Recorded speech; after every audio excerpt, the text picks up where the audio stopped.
Today what I'd like to do is begin our survey of Genesis 1 through 11 in order to illustrate the way that biblical writers drew upon the cultural and religious legacy of the ancient Near East that we've been talking about, its stories and its imagery, even as they transformed it in order to conform to a new vision of a non-mythological God. We're going to be looking at some of Kaufman's ideas as we read some of these texts. Now, one of the scholars who's written quite extensively and eloquently on the adaptation of ancient Near Eastern motifs in biblical literature is a scholar by the name of Nahum Sarna. I highly recommend his book. I'll be drawing very heavily on Sarna's work as well as the work of some other scholars who have spent a great deal of time comparing Israelite and ancient Near Eastern stories, particularly these opening chapters, in order to see the features that they share and to wonder if perhaps there isn't, after all, a chasm that divides them quite deeply. In our consideration of Genesis 1 and 2, we first need to consider a Babylonian epic, an epic that is known by its opening words, Enuma Elish, which means when on high, the opening words of this epic. And the epic opens before the formation of heaven and earth. Nothing existed except water. And water existed in two forms. There's the primeval freshwater ocean, which is identified with a male divine principle, a male god, Apsu.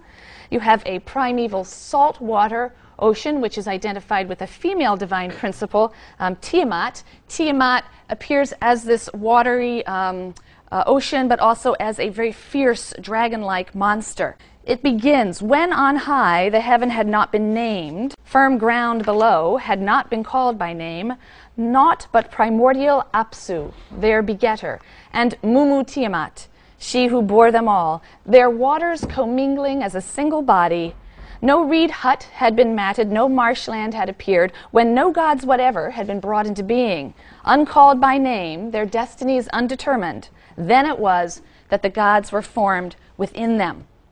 So there's some sort of commingling or union of this male and female divine, these male and female divine principles, a sexual union of Apsu and Tiamat that begins a process of generation. And it produces first demons and monsters. Eventually, gods will begin to emerge. Now, in time, Tiamat and Apsu are disturbed by the din and the tumult of these younger gods. The divine brothers banded together. They disturbed Tiamat as they surged back and forth. Yea, they troubled the mood of Tiamat by their hilarity in the abode of heaven. Apsu, opening his mouth, said unto resplendent Tiamat, their ways are verily loathsome unto me. By day I find no relief, nor repose by night. I will destroy, I will wreck their ways, that quiet may be restored. Let us have rest. Then answered Mumu Tiamat, giving counsel to Apsu. Ill-wishing and ungracious was Mumu's advice. Do destroy, my father, the mutinous ways, then shalt thou have relief by day and rest by night. When Apsu heard this, his face grew radiant because of the evil he planned against the gods, his sons. So he decides to destroy the gods. Now, he is thwarted by a water god named Ea, an earth water god, sorry, he's a combination, earth water god named Ea. And Apsu is killed. Tiamat now is enraged, and she's bent on revenge. She makes plans to attack all of the gods with her assembled forces. The gods are terrified, and they need a leader to lead them against her army. And they turn to Marduk. Marduk agrees to lead them in battle against Tiamat and her assembled forces. Her forces are under the, generalship of Kingu. And he agrees to lead them against Tiamat and Kingu on condition that he be granted sovereignty. Right? And he sets terms.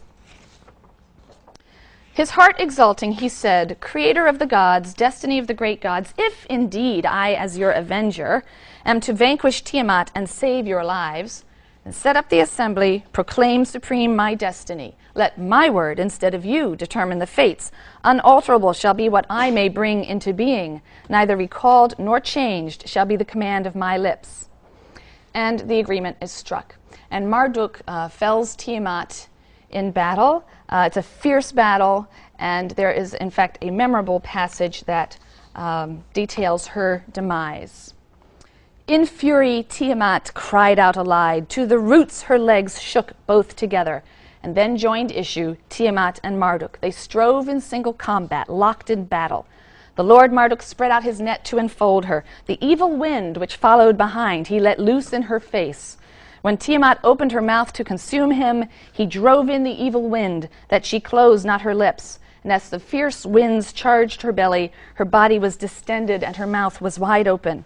He released the arrow. It tore her belly. It cut through her inside, splitting the heart. Having thus subdued her, he extinguished her life. He cast down her carcass to stand upon it. Well, what do you do with the carcass of a ferocious monster? You build a world. And that's what Marduk did. He takes the carcass, he slices it into two halves, rather like a clamshell, and out of the top half, he creates the firmament, the heaven. With the other half, he creates the land, the earth. He split her like a shellfish into two parts. Half of her he set up and sealed as a sky, pulled down the bar, and posted guards. He bade them to allow not her waters to escape. Right? So he has used her body to press back her waters, and that's what the sealing is, the firmament, a firm a sheet or structure that's holding back waters. When little holes come along, that's rain coming through. And the bottom part is the land, which is pressing down waters below. They come up every now and then in springs and rivers and seas and lakes and things.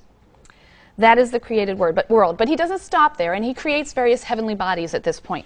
He constructed stations for the great gods. The heavenly bodies are understood as stations for the great gods, fixing their astral likenesses as constellations. He determined the year by designating the zones. He set up 3 constellations for each of the 12 months. The moon he caused to shine, the night to him and trusting. And then the complaints begin to roll in. The gods are very unhappy because they have now been assigned specific duties in the maintenance of the cosmos. You know, the moon god has to come up at night and hang around for a while and go back down, and the sun has to trundle across the sky. And they're pretty unhappy about this, and they want relief from working and laboring at their assigned stations. And so Marduk accedes to this demand. He takes blood from the slain general Kingu, the leader of Tiamat's army, the rebels, and he fashions a human being, with the express purpose of freeing the gods from menial labor. Blood I will mass and cause bones to be. I will establish a savage. Man shall be his name. Verily, savage man I will create. He shall be charged with the service of the gods, that they might be at ease. It was Kingu who contrived the uprising and made Tiamat rebel and joined battle. So they bound him, holding him before Ea, and out of Kingu's blood they fashioned mankind, and Ea imposed the service and let free the gods.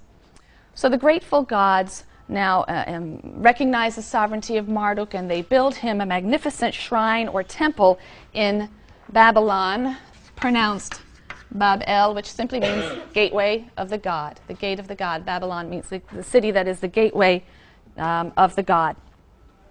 And a big banquet follows, and Marduk is praised for all that he's accomplished, and his kingship is confirmed.